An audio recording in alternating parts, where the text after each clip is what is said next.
അഖീദപരമായ വിശ്വാസപരമായ കാര്യങ്ങളാണ്. ഇന്ന്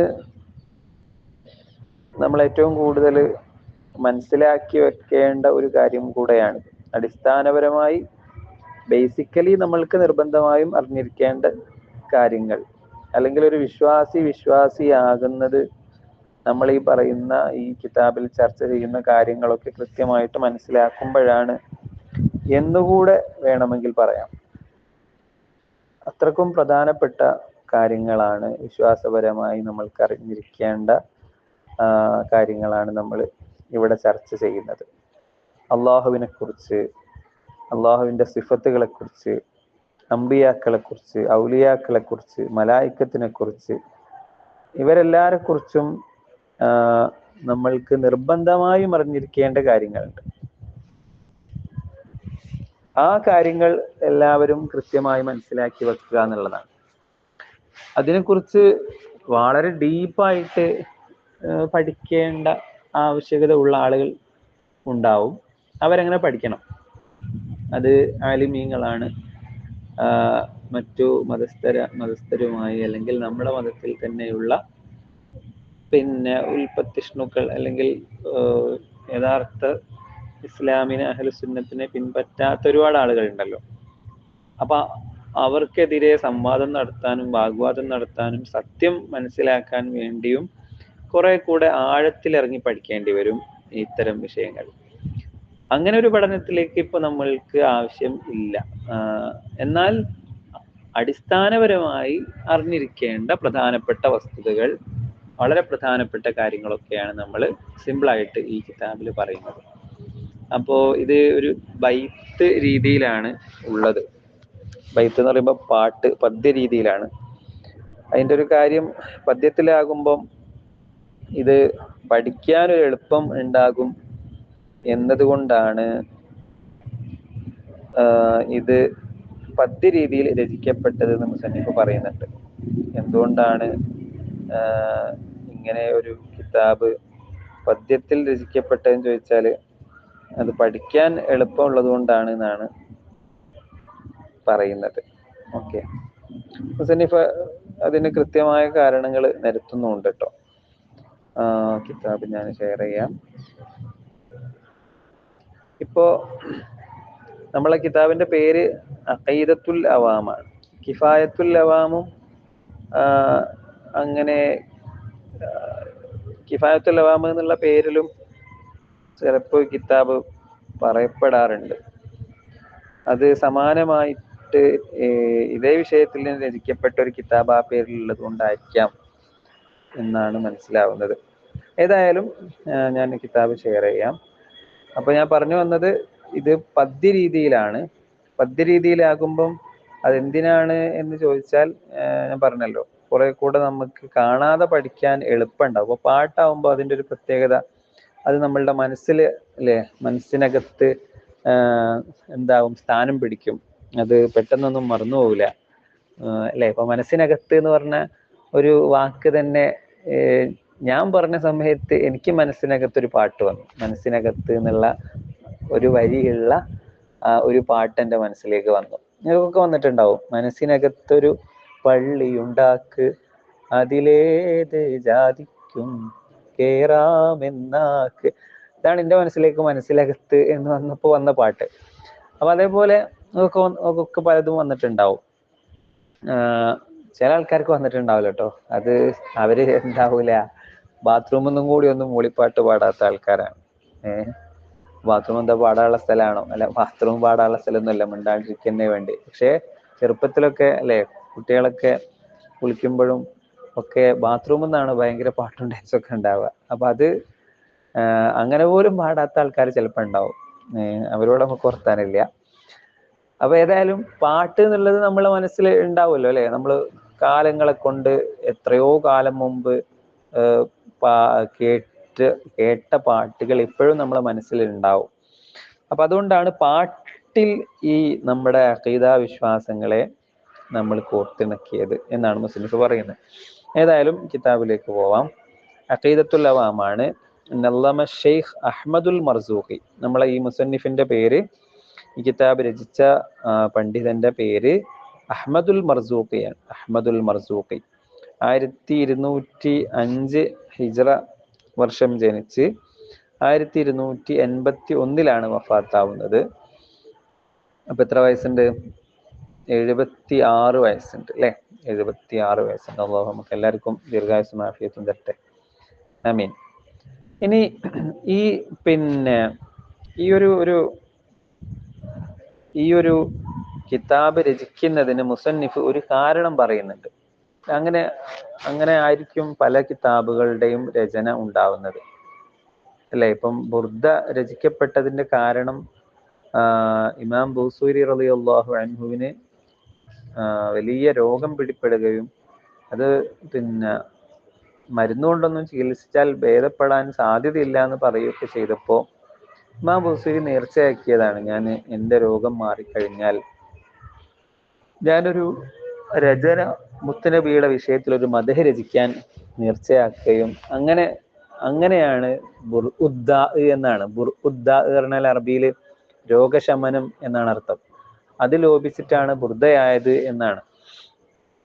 അപ്പൊ അതുകൊണ്ട് പിന്നെ അങ്ങനെയാണ് പല കിതാബുകളും രചിക്കപ്പെടുന്നത്. മലയാളത്തിലും അങ്ങനെ തന്നെ ഉണ്ട് കേട്ടോ. മലയാളത്തിൽ ഇപ്പം പ്രകൃതിയുടെ പ്രവാചകൻ എന്ന് പറഞ്ഞിട്ട് മുബഷിർ മുഹമ്മദ് നൂറാനി ഈ അടുത്ത് എഴുതിയ ചെറിയൊരു പുസ്തകം. ഇസ്ലാമിന്റെ പ്രകൃതിയുടെ കോൺസെപ്റ്റ്, പ്രകൃതിയുമായി ബന്ധപ്പെട്ട് ഇസ്ലാമിന്റെ നിലപാട് എന്താണ്? ഒരു മരം മുറിക്കരുത് എന്നാണോ? അല്ലെങ്കിൽ ഒരു കുന്ന് ഇടിക്കരുത് എന്നാണോ? അല്ലെങ്കിൽ എത്ര കുന്ന് ഇടിക്കാൻ പറ്റും? ഇങ്ങനെ തുടങ്ങിയിട്ട് ഉള്ള നല്ല രസകരമായ ഒരു ഇതാണ്. അപ്പൊ അതില് ബഷീർ മുഹമ്മദ് എഴുതുന്നുണ്ട്, ബഷീർ മുഹമ്മദിന് ശക്തമായ പനി പിടിച്ച് മഞ്ഞപ്പിത്തൊക്കെ പിടിച്ച് ആകെ പിന്നെ റിസ്ക് ആയി എമർജൻസി രീതിയിൽ എത്തിയപ്പം അവര് നേർച്ചയാക്കിയതാണ് മുത്തുനബിയെ കുറിച്ചൊരു പുസ്തകം എഴുതാൻ എന്നുള്ളത്. നിങ്ങൾ ആലോചിച്ച് ഒരു ചെറിയ കുട്ടി അവരുടെ പഠനകാലത്ത് എഴുതിയ ഒരു പുസ്തകമാണത്. അപ്പൊ അത് നമ്മുടെ നാട്ടിലും മറ്റനേകം സ്ഥലങ്ങളിലൊക്കെ നടക്കുന്നത് പോലെ തന്നെ ഈ കിതാബിന്റെയും രചനയുടെ പ്രേരകം എന്താണ്, ഇതിന്റെ ഒരു മോട്ടിവേഷൻ എന്ന് മുസന്നിഫ് പറയുന്നുണ്ട്. അത് രസകരമായിട്ടുള്ള ഒരു കഥയാണ്. നമുക്ക് ആ കഥയിലേക്ക്, ഒരു സംഭവത്തിലേക്കാണ് നമ്മൾ ആദ്യം കടക്കാൻ പോകുന്നത്. ക്ലിയർ ആണല്ലോ അല്ലെ? വോയിസും ഇതുപോലെ തന്നെ ഓക്കെ അല്ലേ? ഓക്കെ ആണല്ലോ അല്ലെ? ഓക്കെ.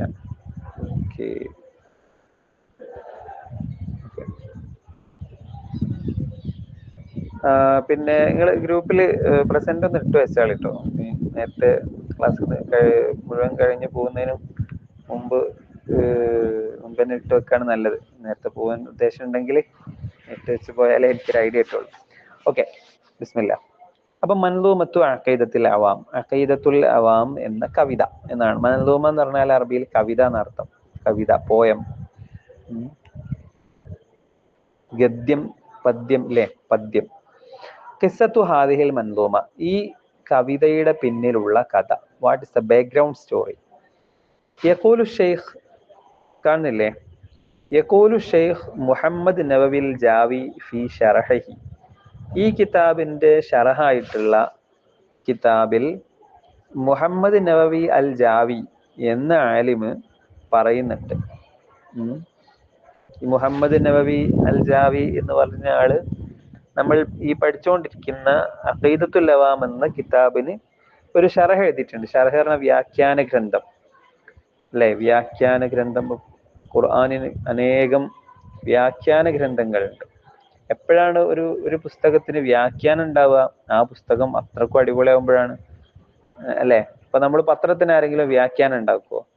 ഇല്ലല്ലോ. ഓരോ ദിവസവും പത്രത്തിന് ആരും വ്യാഖ്യാന ഗ്രന്ഥം ഉണ്ടാക്കുന്നില്ല. കാരണം പത്രം എന്നുള്ളത് വളരെ പിന്നെ സോഫ്റ്റ് ആയിട്ട് അന്ന് നടന്ന കാര്യങ്ങൾ പറയുന്നു എന്നുള്ളതാണ്. അതിനെ വ്യാഖ്യാനിക്കാനൊന്നുമില്ല. ഇത് അങ്ങനെയല്ല. ഇത് ഒരുപാട് കാര്യങ്ങളെ, കട്ടിയുള്ള ആഴമുള്ള ഒരുപാട് കാര്യങ്ങളെ ചെറുതായിട്ട് പറഞ്ഞിട്ടേ ഉള്ളൂ. അപ്പൊ അത് ഓരോന്നും വ്യാഖ്യാനിക്കാനും അതിൻ്റെ അകത്ത് ഒരുപാട് കാര്യങ്ങളും ഉണ്ടാവും. അപ്പൊ അതുകൊണ്ടാണ് വ്യാഖ്യാന ഗ്രന്ഥങ്ങൾ ഉണ്ടാകുന്നത്. ഏതായാലും ഈ അഖീദത്തുൽ അവാം എന്ന ഈ കിതാബിന്റെ വ്യാഖ്യാന ഗ്രന്ഥത്തിൽ മുഹമ്മദ് നവവി എന്ന പണ്ഡിതൻ പറഞ്ഞിട്ടുള്ള കാര്യമാണിത്. എന്താണത്?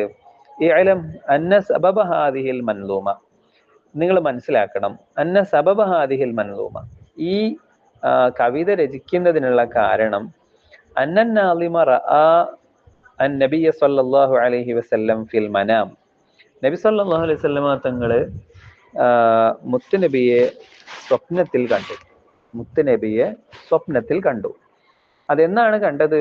ആഖിറ ലൈലത്തിൽ ജുമുഅത്തി മിൻ അവ്വലി ജുമുഅത്തിൻ മിൻ ഷഹ്രി റജബ്. റജബ് മാസത്തിലെ ആദ്യത്തെ വെള്ളിയാഴ്ച. ആ വെള്ളിയാഴ്ച ദിവസത്തിലെ വെള്ളിയാഴ്ച രാത്രി കേട്ടോ, വെള്ളിയാഴ്ച രാത്രി എന്നാൽ വ്യാഴാഴ്ച. ഇന്നൊരു വെള്ളിയാഴ്ച രാത്രിയാണ് അല്ലെ? നമ്മൾ വെള്ളിയാഴ്ച രാവിലാണ് നിൽക്കുന്നത്. അതും ദുൽഹിജ്ജയിലെ ആദ്യത്തെ വെള്ളിയാഴ്ച രാവാണ്. അള്ളാഹു നമ്മൾക്ക് തൗഫീഖ് ചെയ്യട്ടെ, ഒരുപാട് നല്ല കാര്യങ്ങൾക്ക് തൗഫീഖ് ചെയ്യട്ടെ, സ്വലാത്തിന് തൗഫീഖ് ചെയ്യട്ടെ, ഉംറക്കും ഹജ്ജിനും അള്ളാഹു തൗഫീഖ് ചെയ്യട്ടെ. നമ്മുടെ നാട്ടിൽ നിന്നൊക്കെ പോയ ഹജ്ജാജിമാരുടെ, ലോകത്ത് മുഴുവൻ ഹജ്ജാജിമാരുടെയും ഹജ്ജും ഉംറയും സിയാറത്തും അള്ളാഹു കബൂലാക്കട്ടെ, ആമീൻ. ഏതായാലും ഇങ്ങനെ ഒരു വെള്ളിയാഴ്ച രാത്രി, മാസം ഏതല്ല? ദുൽഹിജ്ജ അല്ല, മാസം ഷെഹറാണ്, മാസം റജബാണ്. മിൻ ഷെഹരി റജബ് സാദിസയോ അല്ലെ? മിൻ ഷുഹൂരി സിത്തത്തി അൽഫിൻ വമിയത്തൈൻ,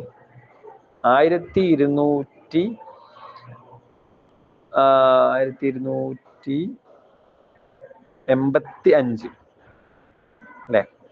അപ്പൊ 1000 എത്രയല്ലേ വഫാത്തായതെന്ന് പറഞ്ഞ? 1281 അല്ലെങ്കിൽ 85 തന്നെ.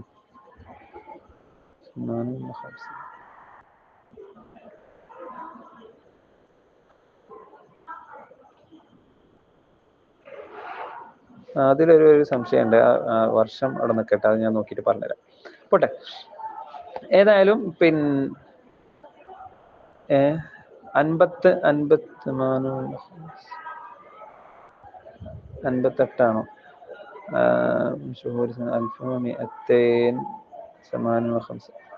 ഓക്കെ. അപ്പൊ 58 തന്നെ ആയിരിക്കും. യെസ്.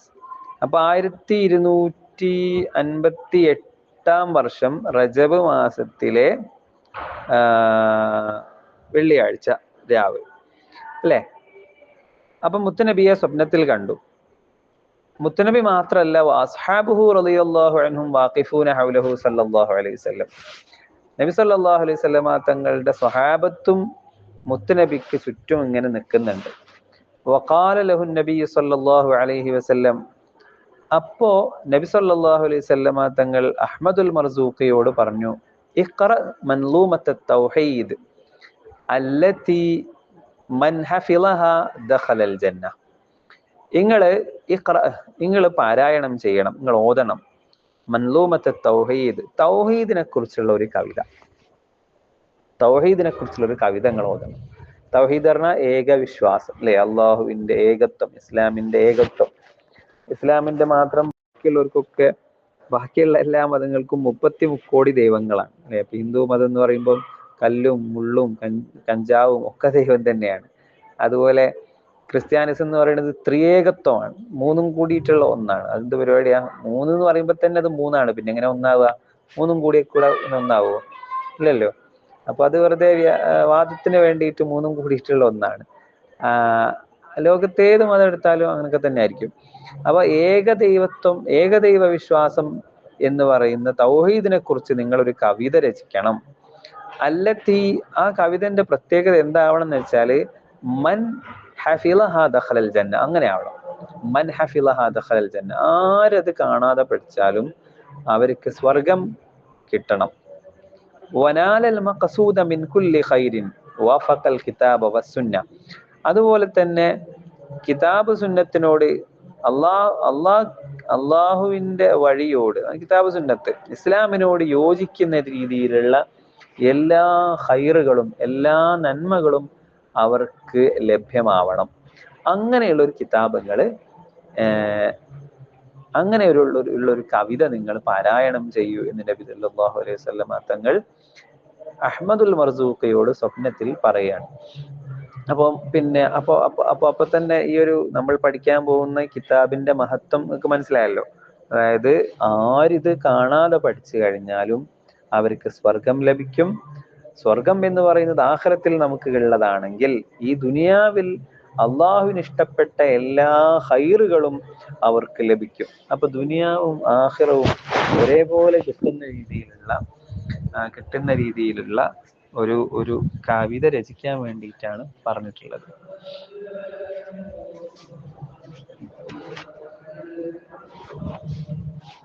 ഓക്കെ, ഒരേപോലെ കിട്ടുന്ന രീതിയിലുള്ള ഒരു കവിത നിങ്ങൾ രചിക്കണം എന്നാണല്ലോ അപ്പൊ അതിന്റെ അർത്ഥം. അപ്പൊ ആ രീതിയിൽ നബി സല്ലല്ലാഹു അലൈഹി വസല്ലം തങ്ങൾ സ്വപ്നത്തിൽ പറയുന്നു. ഫഖാല ലഹു, അപ്പോ ഇതിപ്പോ നബി തങ്ങൾ നേരത്തെ പഠിപ്പിച്ചു കൊടുത്തിട്ടൊന്നുമില്ലല്ലോ, അല്ലെങ്കിൽ വേറെ ആരും അങ്ങനെ പഠിപ്പിച്ചു കൊടുത്തിട്ടൊന്നും ഇല്ലല്ലോ. അപ്പൊ അതുകൊണ്ട് നബി സല്ലല്ലാഹു അലൈഹി വസല്ലം തങ്ങള്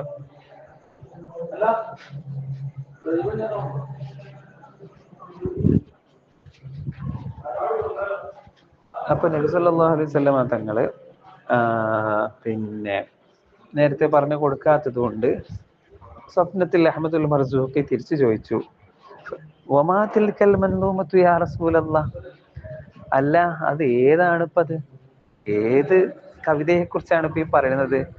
കവിത ഏതെങ്കിലുമൊക്കെ നേരത്തെ പറഞ്ഞു തരണ്ടേ, എന്നാലല്ലേ ഇപ്പൊ ചോദിക്കുമ്പോഴത്തേനും പറയാൻ പറ്റുള്ളൂ.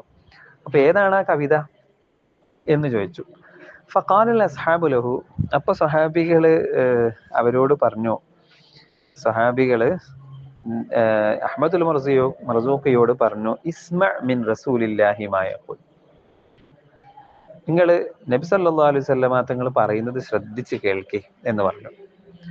ഫഖാല റസൂലുള്ളാഹി സ്വല്ലല്ലാഹു അലൈഹി വസല്ലം, അപ്പൊ നബി സല്ലല്ലാഹു അലൈഹി വസല്ലം തങ്ങൾ പറഞ്ഞു തുടങ്ങി, ഖുൽ അബ്ദഉ ബിസ്മില്ലാഹിർ റഹ്മാനി, നിങ്ങൾ പറഞ്ഞോളി, നിങ്ങൾ തുടങ്ങിക്കോളി എന്ന് പറഞ്ഞിട്ട് നബി തങ്ങൾ തുടങ്ങി കൊടുക്കാണ്. അബ്ദഉ ബിസ്മില്ലാഹി വർ റഹ്മാൻ എന്ന് പറഞ്ഞിട്ട് നിങ്ങളായിട്ട് തുടങ്ങിക്കോളി എന്ന് മുത്തനബി സല്ലല്ലാഹു അലൈഹി വസല്ലം തങ്ങൾ അഹ്മദുൽ മർസൂഖിയോട് പറഞ്ഞു. ഫഖാല, അപ്പൊ അഹ്മദുൽ മർസൂഖി പാടാൻ തുടങ്ങി, അബ്ദഉ ബിസ്മില്ലാഹിർ റഹ്മാനി വബിർറഹീമി ദാഇമൽ ഇഹ്സാനി എന്ന് പറഞ്ഞിട്ട് നമ്മൾ ഈ കവിത മുഴുവൻ അങ്ങോട്ട് പാടി.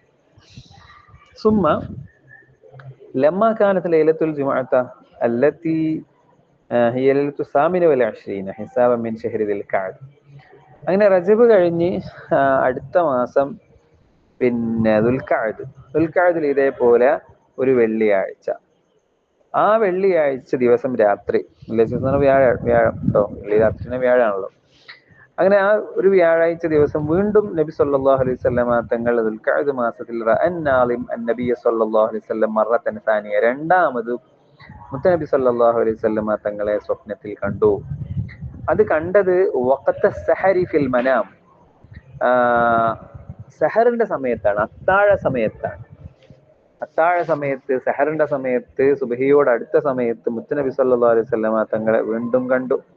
ഫഖാല ലഹു അന്നബി സല്ലല്ലാഹു അലൈഹി വസല്ലം, അങ്ങനെ രണ്ടാമതും മുത്തനബി സല്ലല്ലാഹു അലൈഹി വസല്ലം തങ്ങൾ അഹ്മദുൽ മർസൂഖിയോട് പറഞ്ഞു, ഇഖ്റ മാ ജമഅതഹു, നിങ്ങൾ നേരത്തെ പാടി ഒരുമിച്ച് കൂടിയ ആ പാട്ടുണ്ടല്ലോ, അത് നിങ്ങളൊന്ന് പാടിയാണ്, ഒന്ന് വായിക്കി, ഒന്ന് പാരായണം ചെയ്യൂ എന്ന് പറഞ്ഞു.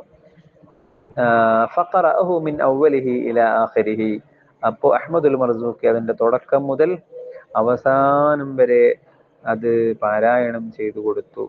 വഹുവ വാഖിഫുൻ ബൈന യദൈഹി സ്വല്ലല്ലാഹു അലൈഹി വസല്ലം, അഹ്മദുൽ മർസൂഖി ആരുടെ മുന്നിൽ ഇങ്ങനെ നിൽക്കാണ്? മുത്തനബി സല്ലല്ലാഹു അലൈഹി വസല്ലം തങ്ങളുടെ മുമ്പിൽ ഇങ്ങനെ നിൽക്കാണ്. അസ്ഹാബുഹു റളിയല്ലാഹു അൻഹും വാഖിഫൂന ഹൗലഹു, അസ്ഹാബും മൊത്തത്തിൽ മുത്തനബി സല്ലല്ലാഹു അലൈഹി വസല്ലം തങ്ങളുടെ അടുത്തുണ്ട്. യഖൂലൂന ആമീൻ, അവരിങ്ങനെ ആമീൻ പറയാണ്. അഹ്മദുൽ മർസൂഖി ചൊല്ലുന്ന ഈ ബൈത്തിന് ആമീൻ പറഞ്ഞുകൊണ്ടാണ് അവർക്ക് നിൽക്കുന്നത്, അല്ലേ? അങ്ങനെ ഫലമ്മ ഖതമ ഖിറാഅതഹു ഖാല നബി സല്ലല്ലാഹു അലൈഹി വസല്ലം, അങ്ങനെ പാരായണം പൂർത്തിയാക്കിയപ്പോൾ നബി സല്ലല്ലാഹു അലൈഹി വസല്ലം തങ്ങൾ അഹ്മദുൽ മർസൂഖിയോട് പറഞ്ഞു, വഫഖഖല്ലാഹു ലിമാ യർളീഹ്, അല്ലാഹു ഇഷ്ടപ്പെടുന്ന ഒരുപാട് കാര്യങ്ങൾക്ക് നിങ്ങൾക്ക് അല്ലാഹു തൗഫീഖ് ചെയ്യട്ടെ. വഖബില മിൻക ദാലിക, ഈ ദുആ, ഈ ഒരു പ്രവർത്തനത്തെ, ഈ ഒരു കവിത രചിക്കലിനെ അല്ലാഹു നിങ്ങളിൽ നിന്നും സ്വീകരിക്കട്ടെ. വബാറക അലൈക വഅലൽ മുഅ്മിനീൻ, നിങ്ങൾക്കും മുഅ്മിനീങ്ങൾക്കൊക്കെ അല്ലാഹു ബറക്കത്ത് ചെയ്യട്ടെ. വനഫഅ ബിഹിൽ ഇബാദ്, ഒരുപാട് പാവങ്ങളായ അടിമകൾക്ക് അല്ലാഹു ഇതുകൊണ്ട് ഉപകാരം ചെയ്യട്ടെ എന്ന് മുത്തനബി സല്ലല്ലാഹു അലൈഹി വസല്ലം തങ്ങൾ ദുആ ചെയ്തു കൊടുത്തു. ആ ദുആഇന്റെ ഫലം കൊണ്ടായിരിക്കും, ആ ദുആഇന്റെ ഫലം കൊണ്ടാണ് ഈ ഒരു കിതാബ് ലോകത്ത് എല്ലായിടത്തും ഈ ഇൽമുൽ കലാമിന്റെ വിഷയത്തിൽ അല്ലെങ്കിൽ അഖീദയുടെ വിഷയത്തിൽ ഏറ്റവും ഹ്രസ്വമായ, ഏറ്റവും ചെറിയ, എന്നാൽ കാര്യങ്ങൾ മുഴുവൻ ഭംഗിയിൽ പറയുന്ന, ഏത് കുട്ടിക്കും മനസ്സിലാവുന്ന രീതിയിൽ പറയുന്ന ഒരു കിതാബ് ആയത്. അപ്പം ആ കിതാബാണ് നമ്മൾ ഇവിടെ പഠിച്ചുകൊണ്ടിരിക്കുന്നത്. അപ്പൊ ഇതില് സംശയങ്ങളൊന്നുമില്ലല്ലോ. അപ്പോ ഈ ഒരു കിതാബുമായി ബന്ധപ്പെട്ട പ്രധാനപ്പെട്ട ഒരു സംഭവമാണ് നമ്മൾ പറഞ്ഞത്. ഒന്നും കൂടെ സിമ്പിളായിട്ട് പറഞ്ഞാൽ, നബി സല്ലല്ലാഹു അലൈഹി വസല്ലം തങ്ങൾ ആദ്യം റജബ് മാസം സ്വപ്നം കാണും. അന്ന് നിങ്ങൾ ഒരു തൗഹീദിനെ കുറിച്ചുള്ള കവിത ചൊല്ലണം എന്ന് പറയും. അപ്പൊ അന്ന് എന്താണ് ഞാൻ ചൊല്ലേണ്ടത് നബി എന്ന് ചോദിക്കും. അപ്പൊ നബി തങ്ങൾ തുടങ്ങിക്കൊടുക്കും, ബിസ്മില്ലാഹിർ റഹ്മാൻ എന്ന് പറഞ്ഞിട്ട്. അവര് ബാക്കി അങ്ങനെ ചൊല്ലും, അവസാനം വരെ ചൊല്ലും. വീണ്ടും രണ്ടാമത് ദുൽഖഅദ് മാസത്തിൽ മറ്റൊരു വെള്ളിയാഴ്ച രാത്രി സ്വപ്നം കാണുമ്പോൾ നിങ്ങൾ ഒന്നും കൂടെ നിങ്ങൾ ഒരുമിച്ച് കൂട്ടിയ ആ ബൈത്ത് ചൊല്ലിക്കോളൂ എന്ന് പറയുമ്പോൾ അവർ വീണ്ടും ചൊല്ലിക്കൊടുക്കും. ആ രീതിയിലാണ് ഈ ഒരു കവിത ഈ ഒരു കിതാബ് രചിക്കപ്പെടുന്നതിന്റെ ബാക്ക്ഗ്രൗണ്ട് സ്റ്റോറി എന്ന് പറയുന്നത്. അപ്പൊ ഇത് ക്ലിയർ ആണല്ലോ അല്ലെ? ഇതിൽ സംശയങ്ങളൊന്നും ഇല്ലല്ലോ?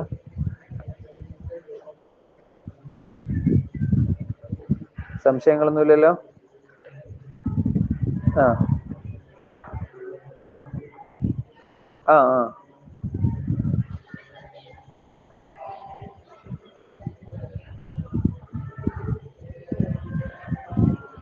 ആ ആ ഇൻഷാ അല്ലാഹ് ഇതിപ്പോ ഇതിന്റെ തുടക്കല്ലേ, ഇൻട്രൊഡക്ഷൻ അല്ലേ? അപ്പൊ അതുകൊണ്ട് അങ്ങനെ പറഞ്ഞു. നമ്മൾ ബെയ്ത്താകുമ്പോ അങ്ങനെ പറഞ്ഞു. ഓക്കെ, വേറെ എന്തെങ്കിലും ഉണ്ടോ ഇതുവരെ പറഞ്ഞതില്?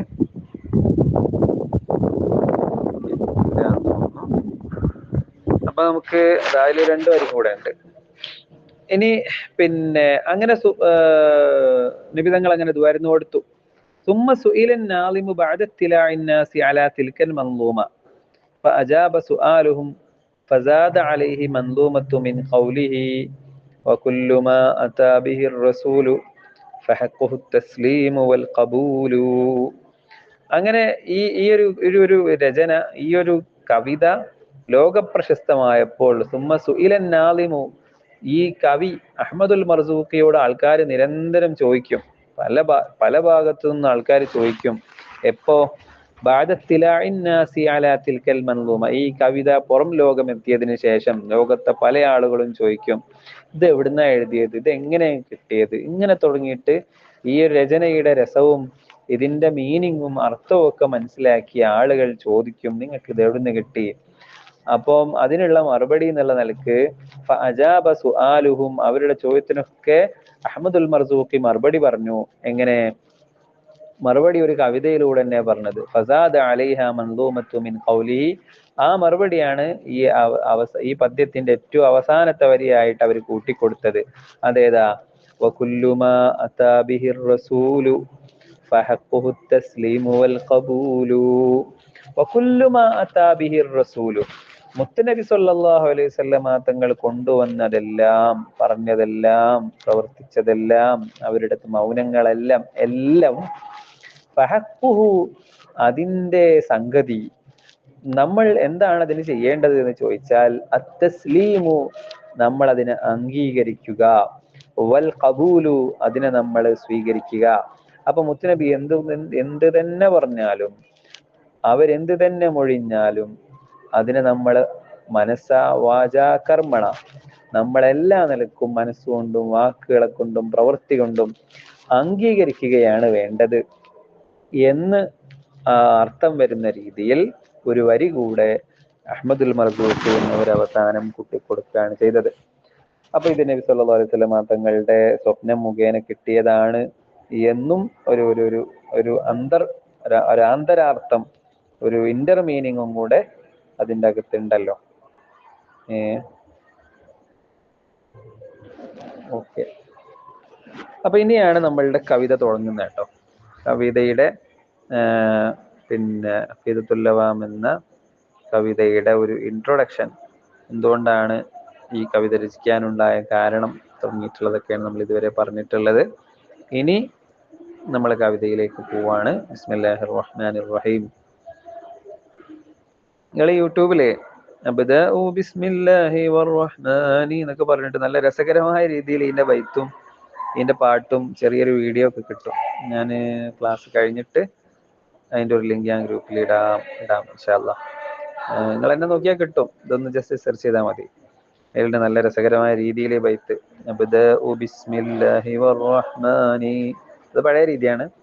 അബ്ദഉ ബിസ്മില്ലാഹി വറഹ്മാനി വബിർറഹീമി ദാഇമിൽ ഇഹ്സാനി എന്നൊക്കെ പറഞ്ഞിട്ട് നല്ല രസകരമായ രീതിയിലുള്ള ബൈത്തിന്റെ സ്റ്റൈലേ കിട്ടും എന്ന് പറയാം. പോട്ടെ, അപ്പോൾ നോക്കാം. അബ്ദഉ ബിസ്മില്ലാഹി വറഹ്മാനി വബിർറഹീമി ദാഇമിൽ ഇഹ്സാനി ഫൽഹംദുലില്ലാഹിൽ ഖദീമിൽ അവ്വലി വൽആഖിരിൽ ബാഖി ബിലാ തഹൗലി ثم الصلاة والسلام سرمدا على النبي وآله وصحبه ومن تبع سبيل دين الحق غير مبتدع. ഇതാണ് ആദ്യത്തെ മുഖദ്ദിമ. ഈ മുഖദ്ദിമയിൽ തന്നെ നമ്മൾ പറയാനുള്ള കാര്യങ്ങളുടെ ഒരു നക്ഷൽ ചുരുക്കം ഉണ്ട്. അത് വേറൊരു സിറാണ്. ഇപ്പം ഒരു ഹദീസിൽ കാണാം, ഖുർആനിലുള്ളതെല്ലാം ബിസ്മിയിലുണ്ട്. ബിസ്മില്ലാഹിർ റഹ്മാനിർ റഹീം ഖുർആനിലുള്ള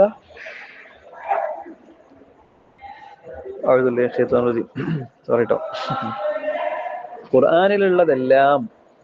നിങ്ങൾ ക്ലാസ് പിന്നെ ബെഡിലിരുന്നാണോ കേൾക്കണേ?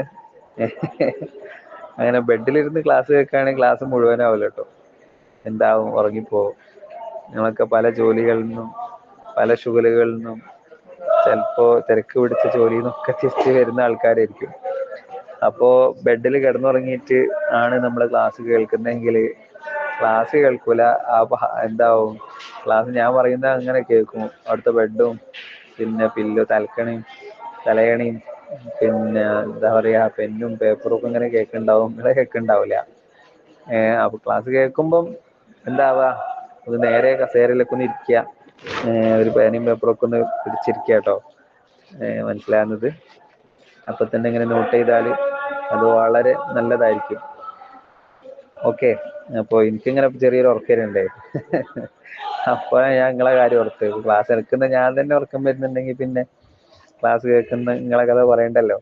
അതും നമ്മൾ വെറുതെ ഇരുന്ന് ക്ലാസ് കേൾക്കുക മാത്രമല്ലല്ലോ അല്ലേ, പല പരിപാടികളിൽ നിന്ന് വരുന്ന ആൾക്കാരല്ലേ. ഓക്കെ ഓക്കെ നോക്കാം. അപ്പം അബ്ദഉ ബിസ്മില്ലാഹി വറഹ്മാനി, അബ്ദഉ ഞാൻ തുടങ്ങുന്നു, ബിസ്മില്ലാഹി അള്ളാഹുവിന്റെ നാമം കൊണ്ട്, വറഹ്മാൻ അള്ളാഹു എന്ന് പറയുന്നത് റഹ്മാനാണ്, റഹ്മാനായ അള്ളാഹുവിന്റെ നാമം കൊണ്ട്. അതുപോലെ തന്നെ വബിർറഹീം റഹീമായ അള്ളാഹുവിന്റെ നാമം കൊണ്ടും ഞാൻ തുടങ്ങുന്നു. ദാഇമിൽ ഇഹ്സാൻ, ദാഇം എന്ന് പറഞ്ഞാൽ പതിവായിട്ടുള്ള, ദാഇമിൽ ഇഹ്സാൻ പതിവായി നന്മ ചെയ്യുന്ന അള്ളാഹുവിന്റെ നാമം കൊണ്ട് ഞാൻ തുടങ്ങുന്നു. അപ്പോ ബിസ്മി കൊണ്ട് തുടങ്ങുക എന്ന് പറയുന്നത് ഒരു നല്ല ലക്ഷണമാണ് അല്ലെ. കുല്ലു അംരിൻ ദീബാലിൻ ലം യുബ്ദ ബിസ്മില്ലാഹി ഫഹുവ അബ്തർ, അല്ലെങ്കിൽ വേറെ ഹദീസിൽ കാണാം ഫഹുവ അഖ്തർ എന്ന് പറഞ്ഞാൽ ഏത് കാര്യവും, ഏത് നല്ല കാര്യമാണെങ്കിലും ബിസ്മി കൊണ്ട് തുടങ്ങിയിട്ടില്ലെങ്കിൽ അതിലൊരു ബറക്കത്ത് കുറവുണ്ടാവും. അതാണ് അഖ്തർ അബ്തർ എന്നൊക്കെ പറഞ്ഞ അർത്ഥം. നല്ല കാര്യമാണ്, പക്ഷെ ബിസ്മി കൊണ്ട് തുടങ്ങിയിട്ടില്ലെങ്കിൽ അതിൻ്റെതായിട്ടുള്ള ഒരു പ്രശ്നം, അതിൻ്റെതായിട്ടുള്ള ഒരു വീക്ക്നെസ് അതിൻ്റെ അകത്ത് ഉണ്ടാവും എന്നാണ് മുത്തുനബി ഹദീസിലൂടെ പറഞ്ഞത്. അപ്പൊ അതുകൊണ്ട് തന്നെ ഇങ്ങനത്തെ ഏത് കവിത എടുത്തു നോക്കിയാലും അതിലൊക്കെ ബിസ്മി ഉണ്ടാവും, ഹംദൊക്കെ ഉണ്ടാവും. അപ്പൊ അതുകൊണ്ട് ഇവിടെയും ബിസ്മി കൊണ്ട് തന്നെയാണ് തുടങ്ങുന്നത്. അബ്ദഉ ബിസ്മില്ലാഹി അള്ളാഹുവിന്റെ നാമം കൊണ്ട് ബറക്കത്ത് എടുക്കുന്നവനായി ഞാൻ തുടങ്ങുന്നു. വർ റഹ്മാൻ റഹ്മാനായ അള്ളാഹുവാണ്. നമ്മൾ ഇന്നലെ പറഞ്ഞു റഹ്മാൻ എന്ന് പറഞ്ഞാൽ ഈ ദുനിയാവിൽ എല്ലാവർക്കും നന്മ ചെയ്യുന്ന ആളുകൾക്കാണ് റഹ്മാൻ എന്ന് പറയുന്നത്. ഈ ദുനിയാവിൽ എല്ലാവർക്കും റഹ്മത്ത് ചെയ്യുന്നു എന്ന് പറയുമ്പം അതിൽ വിശ്വാസികളെന്നോ അവിശ്വാസികളെന്നോ അല്ലെങ്കിൽ ഒരു ദൈവത്തിലും വിശ്വസിക്കാത്തവരെന്നോ കള്ളനെന്നോ കൊള്ളക്കാരനെന്നോ അങ്ങനൊന്നും നോട്ടില്ല. ഈ ദുനിയാവെന്ന് പറയുന്നത് വളരെ നൈമിഷികമാണ്. അത് നമ്മൾ ഇന്നിങ്ങനെ ഉഷാറായിട്ട് നിൽക്കും എന്ന് നമ്മൾ വിചാരിക്കും, ഒരു 60, 75, 100 കൊല്ലൊക്കെ എനിക്ക് ജീവിക്കാന്ന്. പക്ഷേ ഇന്ന് തന്നെ രാത്രി മുഴുവനാക്കുമെന്ന് അള്ളാഹുവിന് മാത്രമേ അറിയൂ. അപ്പൊ അത്രയും ചെറുതാണ് നമ്മളുടെ ഈ ജീവിതം എന്ന് പറയുന്നത്. അപ്പൊ അതുകൊണ്ട് ആ ആ ആ ജീവിതത്തിൽ അള്ളാഹു എല്ലാവർക്കും ഗുണങ്ങൾ ചെയ്യും. എന്നാൽ വബിർ റഹീം, റഹീമായ അള്ളാഹുവും അപ്പുറത്തുണ്ട്. അതാരാണ്? ദുനിയാവിലെ നന്മകൾ ചെയ്ത് നല്ല കാര്യങ്ങൾ മാത്രം ചെയ്ത് ആഖിറത്തിൽ സ്വർഗം ലഭിക്കുന്ന ആളുകൾ, ആ ആളുകൾക്ക് പ്രത്യേകമായി ഗുണം ചെയ്യുന്ന അള്ളാഹുവിന്റെ നാമം കൊണ്ടും ബർക്കത്തെടുത്ത് ഞാൻ തുടങ്ങുന്നു. ദാഇമിൽ ഇഹ്സാൻ, അള്ളാഹു പതിവായി ഗുണങ്ങൾ ചെയ്യുന്നവനാണ്. എല്ലായ്പ്പോഴും നമ്മൾക്ക് ഗുണം മാത്രം, അടിമകൾക്ക് ഗുണം മാത്രം ചെയ്യുന്നു. അടിമകൾക്ക് അവൻ ഗുണം മാത്രമേ ചെയ്യൂ. അപ്പൊ ആ അള്ളാഹുവിന്റെ നാമം കൊണ്ട് ബർക്കത്തെടുത്ത് തുടങ്ങുന്നു എന്നാണ് അതിന്റെ അർത്ഥം, അല്ലെ? അത് കഴിഞ്ഞിട്ട് അൽഹംദുലില്ലാഹിൽ ഖദീമിൽ അവ്വലി അൽ ആഖിരിൽ ബാഖി ബിലാ തഹവ്വുലി. ഫൽഹംദുലില്ലാഹിൽ ഖദീമിൽ അവ്വലി. നിങ്ങൾ ഒന്ന് പാടി നോക്കി എല്ലാരും. അബ്ദഉ ബിസ്മില്ലാഹി വർ-റഹ്മാനി. ഒന്ന് പാടി നോക്കി. അബ്ദഉ ബിസ്മില്ലാഹി വർ-റഹ്മാനി വബിർ-റഹീമി ദാഇമിൽ ഇഹ്സാനി. ഒന്ന് പാടി നോക്കി എല്ലാരും. അഥവാ ഇനി ഉറക്കം വരികയാണെങ്കിൽ അവർക്ക് പോയിക്കോട്ടെ. ആരെ സൗണ്ടും കേട്ടില്ലല്ലോ. സൗണ്ട് ഇല്ലാതെ പാടാനുള്ള കറാമത്തൊക്കെ ഉണ്ടോ?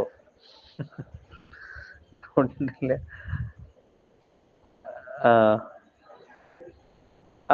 ഓപ്പൺ ആക്കാം. സോറി. അബ്ദഉ ബിസ്മില്ലാഹി വർ-റഹ്മാനി വർ-റഹീം ഫൽഹംദുലില്ലാഹിൽ ഖദീമിൽ അവ്വലി അൽ ആഖിരിൽ ബാഖി ബിലാ തഹവ്വുലി. മാഷാ അല്ലാഹ്. അപ്പൊ നോക്കാം. ഫൽഹംദുലില്ലാഹിൽ ഖദീമിൽ അവ്വലി വൽ ആഖിരിൽ ബാഖി ബിലാ തഹവ്വുലി. ഫൽഹംദുലില്ലാഹിൽ ഖദീമിൽ അവ്വലി. ഹംദ് ബിസ്മി പിന്നെ ഹംദാണല്ലോ. ഹംദ് എന്ന് പറഞ്ഞാൽ നമ്മൾ ഇന്നലെ അത് വിശദമായിട്ട് പറഞ്ഞതാണ്. ഹംദ് എന്ന് പറഞ്ഞാൽ എല്ലാതരം സ്തുതികളും അത് എല്ലാ നന്മകളും, അതാണ് സ്തുതികൾ, അല്ലെ? എല്ലാ നന്മകളുടെയും അടിസ്ഥാനം ലില്ലാഹി, അള്ളാഹുവിനാണ്. അള്ളാഹുവിന്റെ പ്രത്യേകത എന്താണ്? അൽ ഖദീം, അവൻ പണ്ടേ ഉള്ളവനാണ്. ഖദീം എന്ന് പറഞ്ഞാൽ അവൻ പണ്ടേ ഉള്ളവനാണ്, അല്ലെ? നമുക്കൊക്കെ ഒരു തുടക്കമുണ്ട്. നമ്മൾ 1990-ലോ 80-ലോ 85-ലോ 95-ലോ 2000-ലോ ഒക്കെ ജനിച്ച ആളുകളാണ്. നമുക്കൊക്കെ ഒരു എൻഡിങ്ങും ഉണ്ടാവും. അള്ളാഹുവിനെ സംബന്ധിച്ചിടത്തോളം അള്ളാഹുവിന് തുടക്കമില്ല, അതുകൊണ്ട് തന്നെ അവസാനമില്ല. തുടക്കം ഉണ്ടാവുമ്പോഴല്ലേ അവസാനം ഉണ്ടാവുള്ളൂ. അപ്പൊ ഖദീമാണ് അള്ളാഹു, പണ്ടേ ഉള്ളവനാണ്. ഈ ലോകം സൃഷ്ടിച്ച് പരിപാലിച്ച അള്ളാഹു പണ്ടേ ഉള്ളവനാണ്. അൽ അവ്വലി, അവനാണ് ആദ്യമുള്ളവൻ അവനാണ്. അവനേക്കാൾ ആദ്യം ആയിട്ട് ആരുമില്ല. അള്ളാഹു കഴിഞ്ഞാൽ പിന്നെ അള്ളാഹു ആദ്യം പഠിച്ചത് എന്തിനെയാണ്? നൂറു നബിയിക യാ ജാബിർ എന്ന ഹദീസിൽ കാണാം. അവ്വലു മാ ഖലഖല്ലാഹു മാദാ യാ റസൂലല്ലാഹ്. അള്ളാഹിന്റെ റസൂലെ പിന്നെ ഈ ഭൂമിയിൽ അള്ളാഹു ആദ്യം പഠിച്ചത് എന്താണ് എന്ന് സഹാബിയായ ജാബിർ റളിയല്ലാഹു അൻഹു നബിതങ്ങളോട് തന്നെ ചോദിക്കുന്നുണ്ട്. അപ്പൊ നബിതങ്ങൾ പറഞ്ഞു, നൂറു നബിയിക യാ ജാബിർ, നിന്റെ നബിയുടെ നൂറിനെയാണ്, ഒളിയെയാണ്, പ്രകാശത്തെയാണ് ആദ്യം പഠിച്ചത്. ആ ഒളി ആദം നബി അലൈഹിസ്സലാമിൽ അള്ളാഹു നിക്ഷേപിക്കുകയും അവിടെ നിന്ന് നബിമാരിലൂടെ ഇങ്ങനെ വന്ന് അബ്ദുള്ള എന്നവരിലൂടെ വന്ന് അങ്ങനെയാണ് അല്ലെ, മുത്തനബി സല്ലല്ലാഹു അലൈഹി വസല്ലം തങ്ങൾ ജനിക്കുന്നത്. ഏതായാലും അപ്പൊ ഖദീം എന്നുള്ള പദത്തിന്റെ അർത്ഥം ഖദീം എന്ന് പറഞ്ഞാൽ പഴയത് എന്നാണ്. ആ പദത്തിന്റെ അർത്ഥം ഖദീം എന്ന് പറഞ്ഞാൽ പഴയത് എന്നാണ്, ഓൾഡ് വൺ. ഇവിടെ അള്ളാഹുവിനെ സംബന്ധിച്ചിടത്തോളം ഖദീം എന്ന പ്രയോഗം പണ്ടേ ഉള്ളവൻ എന്നാണ്. പണ്ടേ ഉള്ളവൻ, അൽ ഖിദം എന്നൊക്കെ അല്ലെ, ഖിദം എന്നാണ് നമ്മൾ ചിലപ്പോൾ മദ്രസയിൽ പഠിച്ചിട്ടുണ്ടാവുക. ഖിദം എന്ന് പറഞ്ഞാലും അതേ അർത്ഥം തന്നെയാണ്, പണ്ടേ ഉള്ളവൻ, തുടക്കമില്ലാത്തവൻ എന്നൊക്കെ അർത്ഥം. അൽ അവ്വലു, അവനാണ് ആദ്യമേ ഉള്ളവനാണ്. അവ്വൽ അവനാണ്, ഞാനാണ് ഫസ്റ്റ് എന്ന് പറഞ്ഞാൽ അള്ളാഹുവാണ് ഫസ്റ്റ്. അതുപോലെ തന്നെ അൽ ആഖിരി, അള്ളാഹുവാണ് ഏറ്റവും അവസാനം ബാക്കിയാകുക. അള്ളാഹു മാത്രമേ ബാക്കിയാവുള്ളൂ അല്ലെ. കുല്ലു മൻ അലൈഹാ ഫാൻ ഇല്ലാ വജ്ഹു റബ്ബിക ദുൽ ജലാലി വൽ ഇക്റാം. അല്ലാഹു ഖുർആനിൽ പറഞ്ഞില്ലേ, കുല്ലു മൻ അലൈഹാ ഫാൻ, ഈ ഭൂമുഖത്തുള്ള മുഴുവൻ സംഗതിയും നശിച്ചു പോകും, എല്ലാത്തിനെയും അള്ളാഹു നശിപ്പിക്കും. അള്ളാഹു സൃഷ്ടിച്ചോ ആ സൃഷ്ടികൾക്കൊക്കെ അവസാനം ഉണ്ടാവും, സൃഷ്ടാവ് മാത്രമേ ബാക്കിയാകൂ. കുല്ലു മൻ അലൈഹാ ഫാൻ, അള്ളാഹു ഈ ഇവിടെ സൃഷ്ടിച്ച മുഴുവൻ സംഗതികളും അള്ളാഹു നാമാവശേഷമാക്കി കളയും, അല്ലെ, പൊട്ടിച്ചു കളയും. ഇല്ലാ വജ്ഹു റബ്ബിക ദുൽ ജലാലി വൽ ഇക്റാം, അള്ളാഹു മാത്രമേ ബാക്കിയാകൂ. അപ്പൊ അതുകൊണ്ട് അൽ ആഖിർ, ഏറ്റവും അവസാനം ബാക്കിയാകുന്നത് ആരാണ്? അള്ളാഹു മാത്രമാണ്. ഏറ്റവും അവസാനമുള്ളവൻ അള്ളാഹുവാണ്. അൽ ബാഖി, ബാക്കിയായി എന്നെന്നും നിലനിൽക്കുന്നവനും അള്ളാഹുവാണ്. ഇപ്പം ഈ ലോകം അവസാനിക്കും എന്ന വിശ്വാസം ലോകത്തെ എല്ലാ മതവിശ്വാസങ്ങൾക്കും ഉണ്ട് കേട്ടോ. നമ്മളുടെ മതത്തിന് മാത്രമല്ല, ഹിന്ദു വിശ്വാസത്തിലും കാലം കലികാലമാണ്. കലികാലം എന്ന് പറഞ്ഞാൽ കാലത്തിന് അവസാനം ഉണ്ടെന്ന് അർത്ഥം. കാലം കലികാലമാണ്. അപ്പൊ ഒരു കാലൻ എല്ലാവരെയും തീർക്കുന്ന ഒരു ദിവസം വരാനുണ്ട് എന്ന് അവർക്കും ഉണ്ട്. അതുപോലെ തന്നെ ക്രിസ്ത്യാനിസത്തിലും അങ്ങനെ വിശ്വാസമുണ്ട്. അങ്ങനെ വിശ്വാസം ബാക്കി ഒരുപാട് മതങ്ങൾക്ക് ഉണ്ടായത് കൊണ്ടാവാം ഒരുപാട് സിനിമകളും അതുപോലെ തന്നെ ഡോക്യുമെന്ററികളും ഒക്കെ ലോകാവസാനം പിന്നെ അതുമായി ബന്ധപ്പെട്ടൊക്കെ ഇറങ്ങിയിട്ടുണ്ടല്ലോ. അപ്പം അത് അങ്ങനെ ഒരു തിയറി നേരത്തെ എല്ലാവർക്കും ഉണ്ടായത് കൊണ്ടായിരിക്കാം. വാട്ടെവർ, നമ്മൾ മനസ്സിലാക്കേണ്ടത് അൽ ആഖിരിൽ ബാഖി, എന്നെന്നും ബാക്കിയാകുന്നവൻ അള്ളാഹുവാണ്. അപ്പൊ ബാക്കി എന്ന പദം അത് ചിലപ്പം എന്തായിരിക്കാം, അറബിയിൽ നിന്ന് മലയാളത്തിലേക്ക് കുടിയേറി വന്ന പദത്തിൽപ്പെട്ട ഒരു പദമായിരിക്കും അല്ലെ. മുൻസിഫ്, കോടതിയുമായി ബന്ധപ്പെട്ട ഒരുപാട് പദങ്ങൾ അറബിയിൽ നിന്ന് ഇങ്ങനെ മലയാളത്തിലേക്ക് വന്നിട്ടുണ്ട്. അങ്ങനെ പലതും ഉണ്ട്. ഏതായാലും ബാക്കി എന്ന പദം ബക്കായ ബക്ക എന്നാണ് അതിന്റെ അസ്ല്. ബക്കായ ബക്ക, ആ സാധനമാണ് ബാക്കി എന്നൊക്കെ ആയിട്ട് വരിക. അപ്പൊ ആ ബാക്കി എന്ന അർത്ഥം മലയാളത്തിന്റെ അതേ അർത്ഥം തന്നെ, ബാക്കിയാവുന്നവൻ, എല്ലാ കാലത്തും ബാക്കിയാകുന്നവൻ അള്ളാഹു മാത്രമാണ്. ബിലാ തഹവ്വുലിൻ, ബാക്കിയാവാന്ന് പറഞ്ഞാൽ അങ്ങനെ ഒരു അവശനായിട്ട് ബാക്കിയാവല്ല. അള്ളാഹു എങ്ങനെയാണോ ഉള്ളത് ആ രീതിയിൽ തന്നെ ബാക്കിയാകും. ബിലാ തഹവ്വുലിൻ, വിതൗട്ട് നോ ചേഞ്ച്, ഒരു വ്യത്യാസം ഉണ്ടാവില്ല. ഒരു വ്യത്യാസവും ഇല്ലാതെ തന്നെ അള്ളാഹു ബാക്കിയാകും. അപ്പൊ തഹവ്വുൽ പറഞ്ഞാൽ ചേഞ്ച്, വ്യത്യാസം എന്ന് പറഞ്ഞു. ബിലാ തഹവ്വുലിന്, ഒരു വ്യത്യാസവും ഇല്ലാതെ അള്ളാഹു എങ്ങനെയാണോ ഉണ്ടായിരുന്നത്, എങ്ങനെയാണോ ഉള്ളത്, അങ്ങനെ തന്നെ ഒരു മാറ്റവും ഇല്ലാതെ അവൻ അവസാനമായി ബാക്കിയാകുന്നവൻ ആര് മാത്രമായിരിക്കും? അള്ളാഹു മാത്രമായിരിക്കും. അപ്പൊ ഈ കിതാബിൽ നമ്മൾ പഠിക്കാൻ പോകുന്ന ഏറ്റവും പ്രധാനപ്പെട്ട ഒരു കാര്യത്തിലേക്കുള്ള ഒരു ഇംപ്രഷനാണ് ഇവിടെ ഇട്ടിട്ട് മുസന്നിഫ് പോകുന്നത്. ആദ്യത്തെ ആ 1-2 വരിയിൽ തന്നെ ഈ കിതാബിൽ നമ്മൾ കാര്യമായിട്ട് എന്താണ് ചർച്ച ചെയ്യാൻ പോകുന്നത് പറയുന്നുണ്ട്. എന്താണ് നമ്മൾ ചർച്ച ചെയ്യുന്നത്? അള്ളാഹുവിന്റെ വിശേഷണങ്ങളെ കുറിച്ച്, അള്ളാഹുവിന്റെ പിന്നെ വ്യത്യസ്തമായ കഴിവുകളെ കുറിച്ച്, ഇതൊക്കെ നമ്മൾ ഈ കിതാബിൽ ചർച്ച ചെയ്യും. അപ്പം അതിൻ്റെ ഒക്കെ ഒരു നട്ഷൽ, അതിൻ്റെ ഒക്കെ ഒരു ചെറിയ രൂപമാണ് മുസന്നിഫ് ഇവിടെ പറഞ്ഞത്. അപ്പൊ ഒന്നും കൂടെ പറയാം. അബ്ദഉ ബിസ്മില്ലാ, കുറ്റങ്ങളൊന്നുമില്ലാതെ ബാക്കിയായി എല്ലാ കാലവും ഉണ്ടാകുന്നവനും അള്ളാഹു മാത്രമാണ്. സുമ്മ സ്വലാത്തു വസ്സലാമു സർമദ അലൻ നബിയ്യി ഖൈരി മൻ ഖദ് വഹദ വആലിഹി വസഹ്ബിഹി വമൻ തബിഅ സബീല ദീനിൽ ഹഖ് ഗൈറ മുബ്തദിഅ. സുമ്മ സ്വലാത്തു വസ്സലാമു സർമദ, പിന്നീട് മുത്തുനബി സല്ലല്ലാഹു അലൈഹി വസല്ലം തങ്ങൾ, നേരത്തെ പിന്നെ ഹാജറിടാത്ത ആൾക്കാരൊക്കെ ഒന്ന് ഗ്രൂപ്പിലൊന്ന് എഴുതി വിടണേ. ഓക്കെ. സുമ്മ സ്വലാത്തു വസ്സലാമു സർമദ അലൻ നബിയ്യി ഖൈരി മൻ ഖദ് വഹദ. അപ്പൊ ബിസ്മിയും ഹംദും ഒക്കെ കഴിഞ്ഞാൽ പിന്നെ സ്വലാത്ത് സലാമിലേക്കാണ് നമ്മൾ പോകുന്നത്. സ്വലാത്തും സലാമും, സുമ്മ സ്വലാത്തു പിന്നീട്, ബിസ്മിയും ഹംദും കഴിഞ്ഞാൽ പിന്നെ എന്നുള്ള അർത്ഥമാണ് സുമ്മ. സുമ്മ പിന്നെ, സുമ്മ ഇതൊക്കെ കഴിഞ്ഞിട്ട് പിന്നെ അസ്വലാത്തു വസ്സലാമു, സലാത്തും സലാമും നബി സല്ലല്ലാഹു അലൈഹി വസല്ലമ തങ്ങളുടെ മേലിലും സഹാബത്തിന്റെ മേലിലും താബിഈങ്ങളുടെ മേലിലും ഒക്കെ ഉണ്ടാവട്ടെ എന്നാണ് പറയാൻ പോകുന്നത്. സുമ്മ സ്വലാത്തു പിന്നീട് സ്വലാത്ത്, ഗുണം, വസ്സലാമു രക്ഷയും, സർമദൻ പതിവായിട്ടും, അലൻ നബി നബി സല്ലല്ലാഹു അലൈഹി വസല്ലമ തങ്ങളുടെ മേൽ ഉണ്ടാവട്ടെ, ഖൈരി മൻ ഖദ് വഹദ, അള്ളാഹു ഒരുവനാണെന്ന് പറഞ്ഞതിൽ വെച്ച് ഏറ്റവും നല്ല മനുഷ്യൻ മുത്തനബിയാണ്. ആ മുത്തനബിക്ക് അള്ളാഹുവിന്റെ സ്വലാത്തും സലാമും ഉണ്ടാകട്ടെ എന്നാണ് അതിന്റെ അർത്ഥം. അപ്പൊ നോക്കി, സ്വലാത്ത് എന്ന പദം അത് നമ്മൾ കഴിഞ്ഞ ക്ലാസ്സിൽ വിശദമായിട്ട് പറഞ്ഞു. അസ്വലാത്ത് എന്ന് പറഞ്ഞാൽ അദ്ദുആഉൽ മഖ്റൂനു ബിഹാ, അദ്ദുആഉൽ മഖ്റൂനു ബിഹാ അൽ ഖൈരിയ എന്നാണ് എൻ്റെ ഓർമ്മ കേട്ടോ. സ്വലാത്ത് എന്ന പദത്തിന്റെ അർത്ഥം റഹ്മത്ത് അന്വരിച്ചുകൊണ്ടുള്ള, റഹ്മത്തിനെ തേടിക്കൊണ്ടുള്ള ദുആഇനാണ് പിന്നെ സ്വലാത്ത് എന്ന് പറയുന്നത്. ചെയ്യുന്ന നമ്മൾ ആവശ്യപ്പെടുന്ന ആൾക്ക് അള്ളാഹുവിന്റെ റഹ്മത്ത് വീണ്ടും വീണ്ടും ഉണ്ടാവട്ടെ എന്നാണ് അതിന്റെ അർത്ഥം. അതുപോലെ തന്നെ സലാം എന്ന് പറഞ്ഞാൽ അള്ളാഹുവിന്റെ രക്ഷയുണ്ടാവട്ടെ എന്നാണ്. അസ്സലാമു അലൈക്കും വറഹ്മത്തുള്ളാഹ് എന്ന് പറഞ്ഞാൽ നിങ്ങൾക്ക് അള്ളാഹുവിന്റെ രക്ഷ ഉണ്ടാവട്ടെ.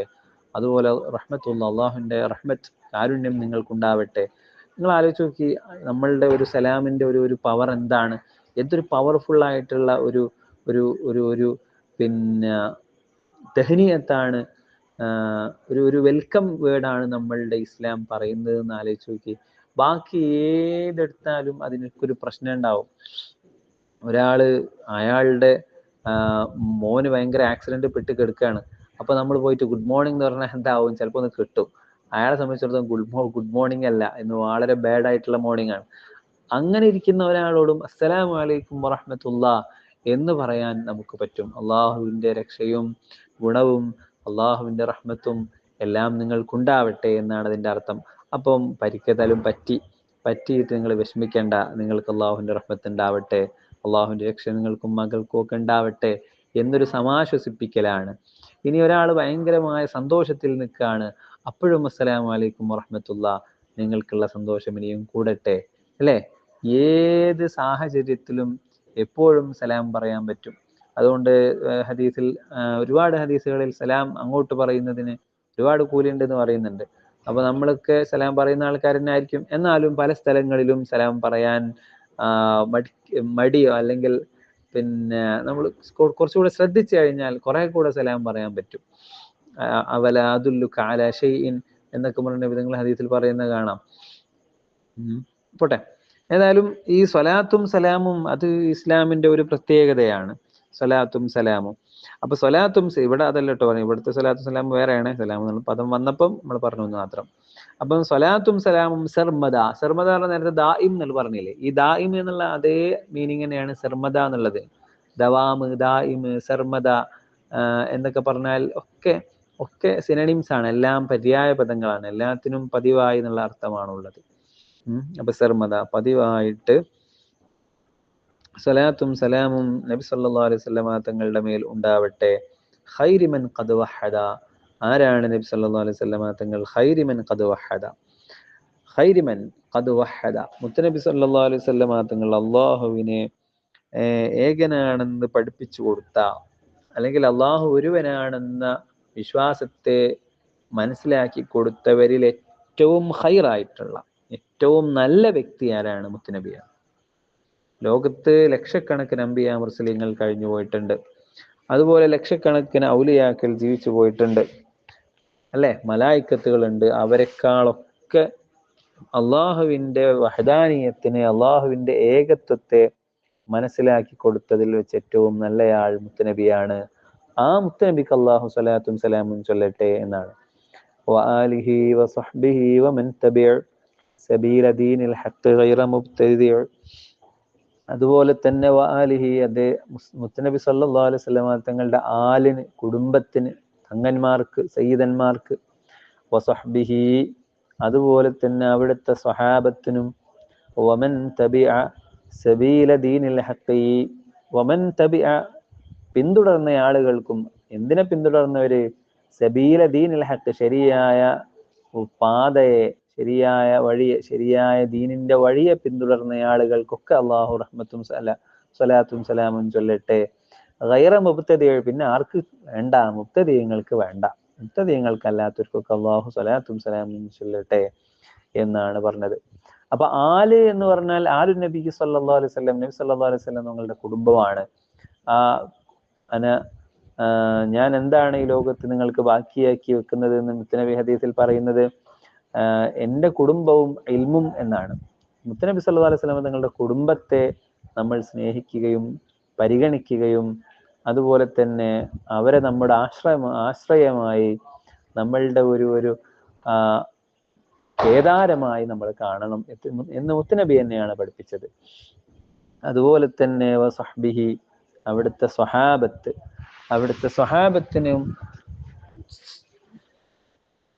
സ്വഹാബത്തിനും ഗുണം ചെയ്യട്ടെ. എന്താണ് സ്വഹാബത്ത്? അല്ലെ, മുത്തനബി സല്ലല്ലാഹു അലൈഹി വസല്ലമ തങ്ങളെ ജീവിതത്തിൽ കണ്ട ആളുകൾ, അല്ലെങ്കിൽ അവരുമായി ജീവിതത്തിൽ ഒരു നിമിഷമെങ്കിലും സമ്മേളിച്ച, കൂടിയ ആളുകൾക്കാണ് പിന്നെ സ്വഹാബത്ത് എന്ന് പറയുന്നത്. അല്ലെ, ഇപ്പോഴേ സ്വഹാബിയാവുള്ളൂ. കാണണം എന്ന് നിർബന്ധമില്ല, കാരണം കണ്ണിന് കാഴ്ചയുണ്ടെങ്കിലേ കാണാൻ പറ്റുള്ളൂ. അപ്പൊ കണ്ണിന് കാഴ്ചയുള്ളവരെ സ്വഹാബിയാവുള്ളൂ, അങ്ങനെയില്ലല്ലോ. നബി സല്ലല്ലാഹു അലൈഹി വസല്ലം തങ്ങളുടെ ജീവിതത്തിൽ മുഅ്മിനായിരിക്കെ, വിശ്വാസിയായിരിക്കെ നബി സല്ലല്ലാഹു അലൈഹി വസല്ലം തങ്ങളുടെ ജീവിതത്തിൽ കാണുകയും വിശ്വാസിയായി തന്നെ മരിക്കുകയും ചെയ്ത ആളുകൾക്കാണ് സ്വഹാബി എന്ന് പറയുക. അപ്പൊ ആ സ്വഹാബത്ത് നബി സല്ലല്ലാഹു അലൈഹി വസല്ലം തങ്ങളെ സ്നേഹിച്ചു, അവരുടെ ജീവൻ കൊടുത്തു സ്നേഹിച്ചു, അവർക്കുള്ളതെല്ലാം അവർ കൊടുത്തു, അവർക്കുള്ള സംഗതികൾ മുഴുവൻ, അവരുടെ സമ്പത്തും ആരോഗ്യവും അവരുടെ ആയുസ് മുഴുവൻ നബി സല്ലല്ലാഹു അലൈഹി വസല്ലം തങ്ങൾക്ക് വേണ്ടി ചെലവഴിച്ചു. അല്ലേ, ഉമർ ഇബ്നുൽ ഖത്താബ് റളിയല്ലാഹു അൻഹു, സിദ്ദീഖ് റളിയല്ലാഹു അൻഹു തുടങ്ങിയിട്ട് ഉള്ള പല സ്വഹാബികളുടെയും ചരിത്രങ്ങൾ നിങ്ങൾക്ക് അറിയാവുന്നതാണ്. അപ്പൊ ആ സ്വഹാബികൾക്കും സ്വലാത്തും സലാമും ഉണ്ടാവട്ടെ എന്നാണ്. അതുപോലെ തന്നെ വമൻ തബിഅ സബീല ദീനിൽ ഹഖി, ശരിയായ ദീനിന്റെ വഴിയെ പിന്തുടർന്ന ആളുകൾ. ശരിയായ ദീൻ നമ്മുടെ ദീനാണ്. അപ്പൊ നമ്മൾക്ക് എല്ലാവർക്കും ഉണ്ട്, നമ്മളൊക്കെ അതിനെ പിന്തുടർന്ന് വന്ന ആളുകളാണല്ലോ. നമ്മൾക്കൊക്കെ അള്ളാഹു സ്വലാത്തും സലാമും ചൊല്ലാൻ പറയാണ്. ഗൈറ മുബ്തദി, പക്ഷെ ആർക്കുണ്ടാവില്ല? മുബ്തദിയങ്ങൾക്ക് ഉണ്ടാവില്ല. മുബ്തദിയങ്ങൾ അവരുടെ ഒരു സ്വഭാവം എന്ന് പറയുന്നത് അള്ളാഹു പറഞ്ഞതിനെ അവർ വെല്ലുവിളിക്കുകയാണ്. അള്ളാഹു ഖുർആനിൽ പറയുന്നു അല്ലെ, അവർക്ക് അവരുടെ വീടാണ് ഉത്തമം എന്ന്. പിന്നെ അത് ആയത്തന്നല്ലേ, ഖൈറുല്ലഹുന്ന,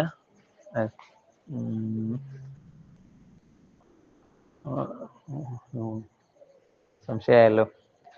ഏതായാലും ഒന്നുകിൽ ആയത്താണ് അല്ലെങ്കിൽ ഹദീസാണ്. അപ്പൊ പിന്നെ പെണ്ണുങ്ങൾക്ക് സ്ത്രീ പള്ളിപ്രവേശവുമായി ബന്ധപ്പെട്ട് ഒരുപാട് ആയത്തുകളും ഹദീസുകളും ഒക്കെ കാണാൻ പറ്റും. അവർക്ക് അവർ വീട്ടിൽ നിന്ന് നിസ്കരിച്ചാൽ മതി, അവർക്ക് അവരുടെ റൂമിൽ നിന്ന് നിസ്കരിച്ചാൽ മതി എന്നൊക്കെ പറഞ്ഞിട്ട്. എന്നിട്ടും മറ്റവര് വെല്ലുവിളിക്കാണ്, അത് ശരിയാവില്ല, അവര് പള്ളി തന്നെ പോണം. അവര് പള്ളി തന്നെ പോണം എന്ന് പറയാ. അതുപോലെ ഖുത്ബ അറബിയിലാണ് നിർവഹിക്കേണ്ടത്. സൊല്ലു കമാ റഅയ്തുമൂനി യുസല്ലി എന്ന് നബി തങ്ങൾ ഹദീസിൽ പറഞ്ഞതാണ്. ഞാൻ നിസ്കരിക്കുന്ന പോലെയാണ് നിങ്ങൾ നിസ്കരിക്കേണ്ടത്. അതുപോലെ അവൻ നബി തങ്ങളെ വെല്ലുവിളിക്കുന്നു, അത് പറ്റൂല, ഞങ്ങൾ എന്താവും മലയാളത്തിലും തമിഴിലും കന്നഡയിലൊക്കെ ഖുത്ബ ഓതും. ഉമർ ഇബ്നുൽ ഖത്താബ് റളിയല്ലാഹു അൻഹു 20 റക്അത്ത് തറാവീഹ് നിസ്കാരം തുടങ്ങിയതാണ്, ജമാഅത്തായി തുടങ്ങിയതാണ്. അവർ പറയും പറ്റൂല, അത് 20 പറ്റൂല, 12 8 ഒക്കെ ആക്കണം, ചുരുക്കണം. ഇങ്ങനെ പിന്നെ നബി സല്ലല്ലാഹു അലൈഹി വസല്ലം തങ്ങൾ ഖദീജ ബീവിക്ക് വേണ്ടി ആടിനെ അറുത്തതാണ്. അപ്പൊ അവര് പറയും മരിച്ച ആളുകളെ ഓർക്കാൻ തന്നെ പാടില്ല, പിന്നെയല്ലേ അറുക്കണത്. പിന്നെ 4 ആള് കൂടുന്നിടത്ത് ഇത്തിരി ഭക്ഷണം കൊടുത്താൽ അത് പ്രശ്നമാണ്, ആണ്ട് കഴിക്കാൻ പ്രശ്നമാണ്. അപ്പൊ ആണ്ട് കഴിക്കാൻ പറ്റൂല. അത് ആണ്ട് കഴിക്കാൻ പറ്റാത്ത മരിച്ച ആളുകൾ ഓർക്കാൻ പറ്റൂല. അപ്പൊ അവരെന്താവുമ്പോൾ സുല്ലമിനെയും അവരെ നേതാക്കന്മാരൊക്കെ ഓർക്കും. അപ്പൊ അത് ആണ്ടല്ലല്ലോ, അത് ഓർമ്മയല്ലേ എന്ന് അവർ പറയും. അപ്പൊ ആണ്ട് എന്നുള്ള പേര് വിളിക്കാൻ പറ്റാത്തതാണോ പ്രശ്നം? അല്ലെങ്കിൽ ആണ്ടിനൊരു 10-100 ആൾക്കാരെ വിളിച്ചിട്ട് ഭക്ഷണം കൊടുക്കുന്നതാണോ പ്രശ്നം? ഭക്ഷണം കൊടുക്കുന്നതിൽ എവിടെയാണ് കുറ്റമുള്ളത്? ഇങ്ങനെ അള്ളാഹുവും റസൂലും നമ്മളെ ദീനും പറഞ്ഞതിനൊക്കെ വെല്ലുവിളിച്ച് ഇസ്ലാം എന്നത് ആർക്കും ഇഷ്ടമില്ലാത്ത ഒരു മതമായി, അല്ലെങ്കിൽ പിന്നെ ഒരുപാട് ആളുകൾ തെറ്റിദ്ധരിക്കാനുള്ള മതമായി മാറ്റിയത് ഈ ചെങ്ങായിമാരുടെ കുതന്ത്രമാണ് എന്ന് വളരെ എന്താ പറയുക സൂര്യന്റെ വെളിച്ചം പോലെ നമുക്ക് മനസ്സിലാക്കാൻ പറ്റും. അപ്പൊ അതുകൊണ്ടാണ് മുബ്തദീങ്ങൾക്ക് ഈ സലാത്തും സലാമൊന്നും വേണ്ട എന്ന് മുസന്നിഫ് പറഞ്ഞത്. മനസ്സിലായല്ലോ. അപ്പോ എന്നാൽ ഇതൊക്കെ കൃത്യമായി നമുക്ക് ഒരാൾക്ക് മനസ്സിലാക്കി കൊടുക്കാൻ പറ്റുമെങ്കിൽ, ഒരു മുജാഹിദിനോ അല്ലെങ്കിൽ ഒരു ജമാഅത്തുകാരനോ അല്ലെങ്കിൽ അങ്ങനെയുള്ള വികലമായ വാദങ്ങളുള്ള ആർക്കെങ്കിലൊക്കെ മനസ്സിലാക്കി കൊടുക്കാൻ പറ്റുമെങ്കിൽ നമ്മൾ അവരോട് സൗഹൃദം കാണിക്കുകയും അവരെ നമ്മളിലേക്ക് ക്ഷണിക്കുകയും അവർക്ക് സത്യം ബോധ്യപ്പെടുത്തി കൊടുക്കുകയും ഒക്കെ ചെയ്യാൻ വേണം. ഇൻഷാ അല്ലാഹ്. പോട്ടെ. അപ്പൊ ഏതായാലും ഈ പറഞ്ഞതൊക്കെ മനസ്സിലായിട്ടുണ്ടല്ലോ അല്ലെ? ഇതിൽ സംശയങ്ങളൊന്നുമില്ലല്ലോ?